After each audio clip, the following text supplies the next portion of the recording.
우리에게 있는 대제사장은 우리의 연약함을 동정하지 못하실 리가 아니요 모든 일에 우리와 똑같이 시험을 받으신 이로되 죄는 없으시니라. 그러므로 우리는 긍휼하심을 받고 때를 따라 돕는 은혜를 얻기 위하여 은혜의 보좌 앞에 담대히 나아갈 것이니라.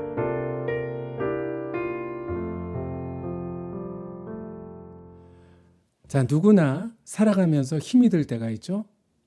그런데 여러분, 남자들은 정말 힘이 들 때 어떻게 하는지 아세요? 지갑을 꺼내서 그 안에 있는 아내의 사진을 본다고 합니다. 그리고 스스로에게 이렇게 말을 하는데요. 내가 이 사람과도 살고 있는데 세상에 못할 일이 어디 있겠나 하면서 힘을 얻는다고 합니다. 자, 그런데 여자들도 힘이 들면 지갑 안에 있는 남편의 사진을 꺼내 본다고 합니다. 내가 이것도 사람 만들었는데 세상에 못할 일이 어디 있겠는가 하면서 용기를 얻는다고 하죠. 좀 못난 남편. 그런데 그것도 알고 보면 하나님의 은혜입니다. 좀 부족한 아내. 그것도 나를 사랑하셔서 내게 주신 하나님의 은혜임을 여러분 잊지 마시길 바랍니다. 자, 인간에게는 하나님의 은혜가 필요해요. 왜? 우선 죄인이기 때문에 그렇습니다. 모든 사람이 죄를 범하였음에 하나님의 영광에 이르지 못하였다 말씀하셨습니다. 지금 물에 빠져서 막 허우적거리고 있는 사람이 자기 스스로를 구할 수 있을까요? 없습니다. 누군가가 달려와서 꺼내 주어야 하는 것이죠. 마찬가지로 죄인도 스스로를 구원할 수가 없어요. 누군가가 우리를 구해 주어야 하는데 바로 죄의 강물에서 허우적거리고 있는 우리를 불쌍히 보시고 달려오신 분이 있습니다. 바로 하나님의 아들 예수 그리스도이십니다. 그분이 죄인 된 우리를 대신해서 십자가에 달리심으로 우리를 죄에서 구원해 주셨습니다. 바로 구원의 은혜를 우리에게 베풀어 주신 것이죠. 자, 그리고 또 한 가지 우리에게 은혜가 필요한 이유가 있습니다. 바로 우리는 죄인일 뿐만 아니라 너무나도 연약한 존재이기 때문에 그렇습니다. 여자는 갈대라는 말이 있죠. 그런데 여자가 갈대라면 남자는 지푸라기라고 할 수 있어요. 여자보다 더 상처도 잘 받고요. 잘 토라지고 또 토라지면 오래 갑니다. 여자보다 속 좁은 그런 남자들이 얼마나 많은지 몰라요. 평균 수명만 보더라도 여자는 84세라고 하는데 남자는 77세에 불과하다고 합니다. 7년 정도 여자들이 더 오래 사는 거예요. 바로 여자보다 살 수 있는 그 시간이 더 짧기 때문에 우리 남자들은 더 정신 차리고 신앙생활 해야 되는 것입니다. 짧은 인생 동안 얼마나 고난이 많습니까? 내 힘으로 도무지 감당할 수 없는 정말 수많은 벅찬 일들을 만나게 되는 거예요. 언젠가 저도 저의 연약함을 깨달은 적이 있었는데요. 그날따라 좀 배가 고팠는지 식사를 급하게 했어요. 그러다가 그만 꽁치 가시가 목에 걸리고 만 거예요. 그냥 시간이 지나면 저절로 넘어가겠지. 그렇게 일주일을 지냈는데 계속해서 따끔따끔하고 말하는 것도 불편하고 자꾸만 기침이 나와서 결국 병원에 가서 목에 있는 가시를 뽑아내었습니다. 그때 저는 이런 생각이 들었어요. 생선가시 하나에도 꼼짝 못하는 것, 그것이 바로 인간이로구나. 그렇습니다. 인간은 연약하기 때문에 스스로 설 수 없는 의존적인 존재예요. 누군가의 도움이 필요한 것이죠. 부모님의 도움이 필요하고 때론 배우자의 도움이 그리고 친구의 도움이 필요합니다. 그리고 선생님의 도움이 필요할 때도 있고요. 의사의 도움이 필요할 때도 있어요. 우리가 구원받고 하나님의 백성이 되었지만 늘 넘어지고 늘 실패합니다. 자, 그런데 오늘 말씀에 보면 하나님께서 우리에게 구원의 은혜를 베풀어 주실 뿐만 아니라 돕는 은혜 또한 허락하여 주신다. 그렇게 말씀하고 있습니다. 여러분, 시편에도 보면 내가 산을 향하여 눈을 들리라. 나의 도움이 어디서 올까?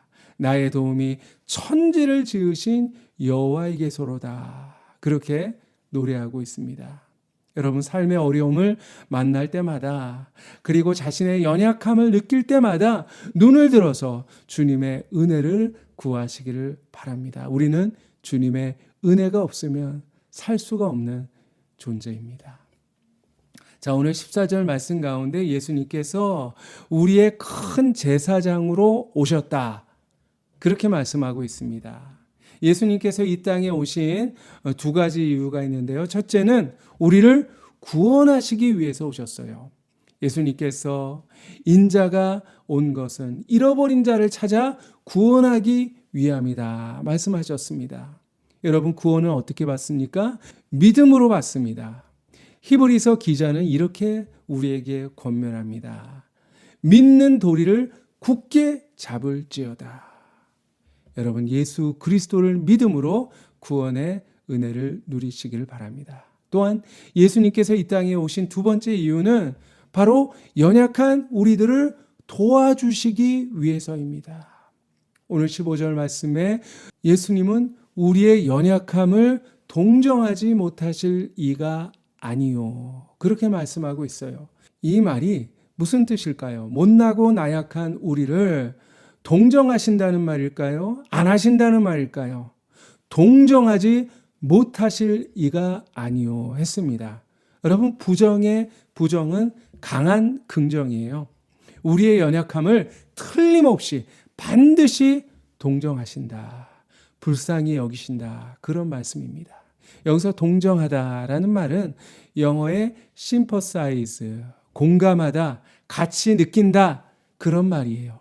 예수님은 하나님의 아들이시지만 인간의 몸을 입고 오셨어요. 그렇기 때문에 예수님은 우리의 아픔을 아시고 우리의 고통과 우리의 눈물과 우리의 상처를 알고 계십니다. 모든 일에 우리와 똑같이 시험을 받으신 분이다 했습니다. 우리가 인생을 살아가면서 겪게 되는 모든 고난과 모든 시험을 우리 예수님도 친히 다 경험하셨습니다. 예수님은 호화로운 궁정에 오시지 않았어요. 가난한 목수의 아들로 태어나셨습니다. 가난도 경험하셨고 질병도 그리고 슬픔까지도 경험하신 것입니다. 십자가 위에서 모진 고통도 경험하셨을 뿐만 아니라 심지어는 죽음까지도 경험하셨어요. 우리의 모든 고통을 온 몸으로 이미 경험하셨기 때문에 우리의 모든 사정과 상황을 잘 이해하고 계신 거예요.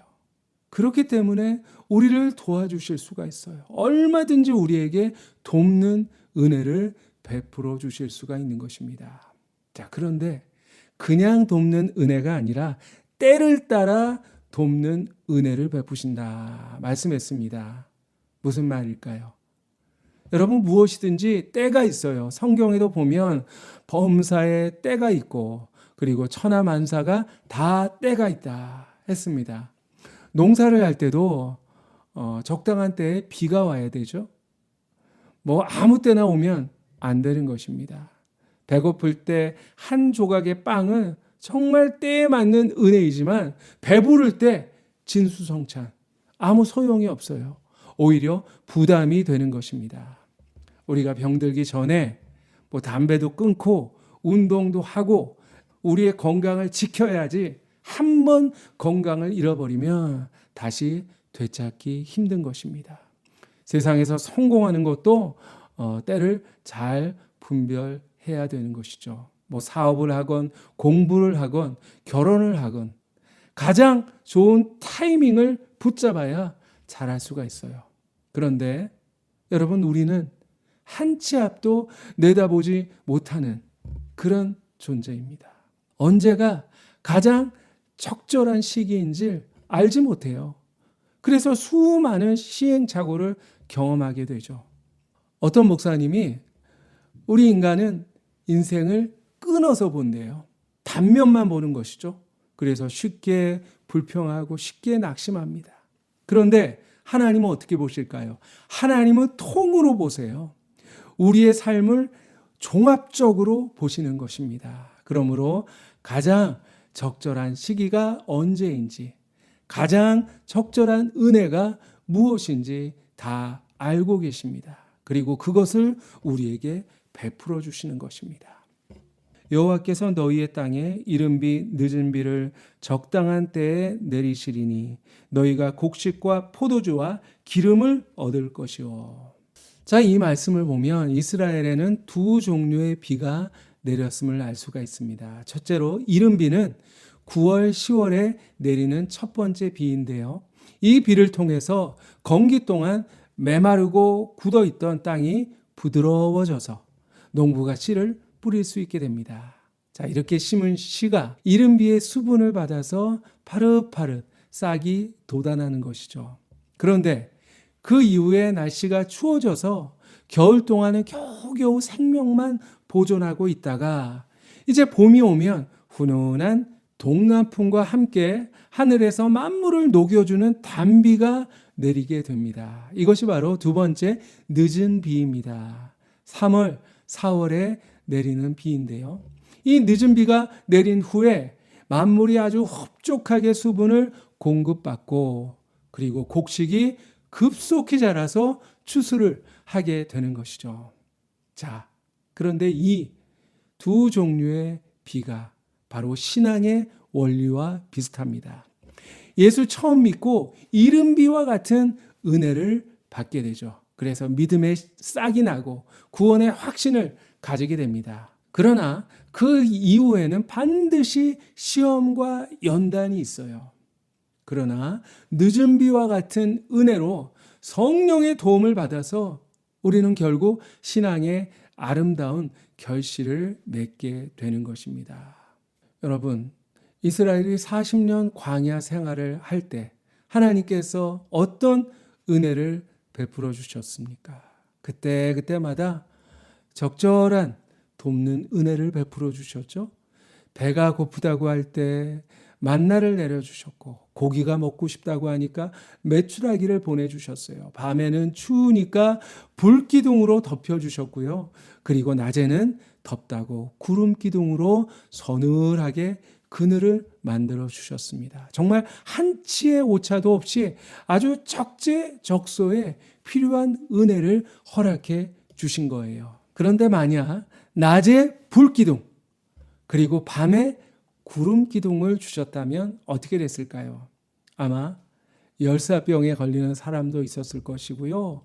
그리고 추위로 동사하는 사람도 있었을 거예요. 그러나 하나님께서는 때를 따라서 적절한 은혜를 베풀어 주셔서 그 일교차가 심한 광야를 감기 환자 하나 없이 무사히 통과할 수 있었던 것입니다.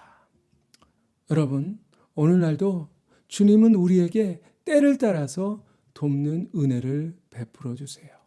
용서가 필요할 때 용서를 주시고요. 그리고 위로가 필요할 때는 위로를 허락해 주십니다. 적당한 시기에 적당한 은혜를 주시는 것입니다. 주님은 은혜의 타이밍을 잘 알고 계세요. 여러분, 내가 보기에는 너무 늦어 보일 수 있어요. 왜 하나님께서 나의 기도를 응답해 주지 않으실까? 왜 이렇게 더딜까? 불평할 때도 있죠. 그러나 하나님의 때와 우리의 때는 다릅니다. 내가 아무리 조바심을 내도 하나님은 하나님의 시간표대로 역사하시는 것입니다. 여러분, 바로가 이스라엘이 번성하는 것을 보고 아들이 태어나거든 나일강에 던져라 그렇게 명령을 내립니다. 그때 모세의 어머니가 아기 모세를 갈대 상자에 담아서 나일강에 띄어보내고 어떻게 되는지 지켜보고 있었어요. 그런데 갈대 상자는 뒤집어지지도 않았고요. 악어의 공격을 받지도 않았고요. 너무나도 정확한 시간, 정확한 장소에 마침 목욕을 하기 위해서 강가에 나온 바로의 공주에게 도착을 하게 됩니다. 그래서 죽을 수밖에 없었던 모세가 바로의 공주의 손에 의해서 애굽의 궁궐에서 안전하게 자라게 되었고요. 결국 출애굽의 위대한 지도자로 하나님께 쓰임을 받게 되었던 것입니다. 우리는 갈대 상자와 같이 너무나도 연약한 존재예요.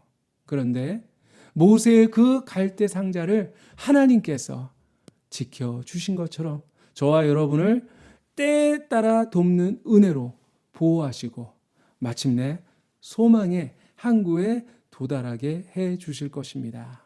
자, 그러면 어떻게 때를 따라 돕는 은혜를 받을 수가 있을까요? 여러분, 마지막으로 16절을 함께 읽어보겠습니다. 그러므로 우리는 긍휼하심을 받고 때를 따라 돕는 은혜를 얻기 위하여 은혜의 보좌 앞에 담대히 나아갈 것이니라 했습니다. 하나님이 계시는 은혜의 보좌 앞으로 나아가는 것, 그것밖에 없는 것입니다. 과거에는 왕의 허락 없이 보좌 앞으로 나갈 수가 없었어요. 만약 왕이 부르지 않았는데 나가면 죽음을 면하지 못했어요. 그래서 에스더가 왕 앞에 나아갈 때 금식 기도하면서 어떻게 했습니까? 죽으면 죽으리이다 결단하고 나가지 않았습니까? 그만큼 무서운 곳이 왕의 보좌입니다. 자, 세상 왕의 보좌도 이렇게 무서운데 하물며 하나님의 보좌 앞으로 나가는 것 얼마나 두려운 일입니까? 그러나 오늘 본문에 보니까 은혜의 보좌 앞으로 어떻게 담대히 나아가라 말씀했습니다. 나의 자격과 나의 신분으로는 나갈 수가 없어요.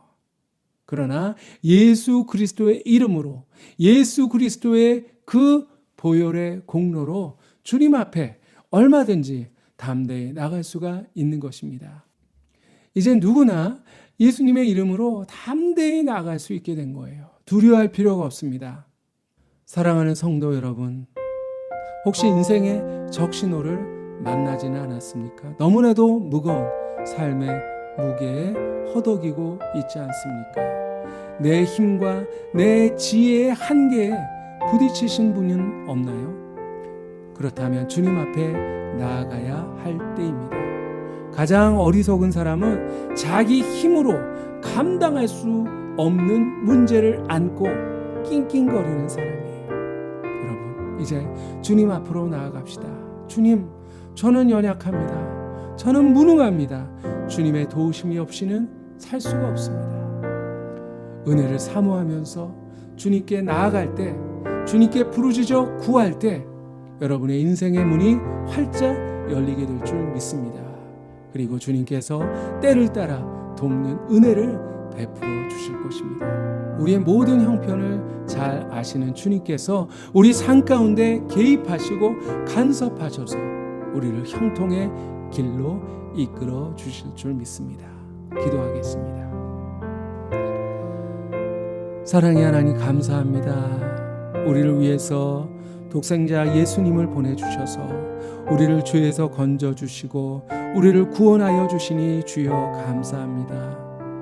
주님, 구원의 은혜를 주신 것만 해도 감사한데 우리에게 또한 때를 따라 돕는 은혜를 주시겠다 약속하여 주셨사오니 주님 더욱 감사합니다.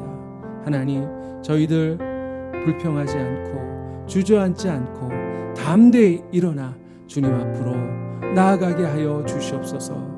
때를 따라 돕는 은혜를 베풀어 주시는 사랑의 주님 앞에 나아갈 때 저희들 앞에 있는 모든 문제가 다 해결되고 하나님께서 우리에게 가장 필요한 것으로, 가장 있어야 할 바로 그것으로 넉넉히 허락하여 주실 줄 믿습니다.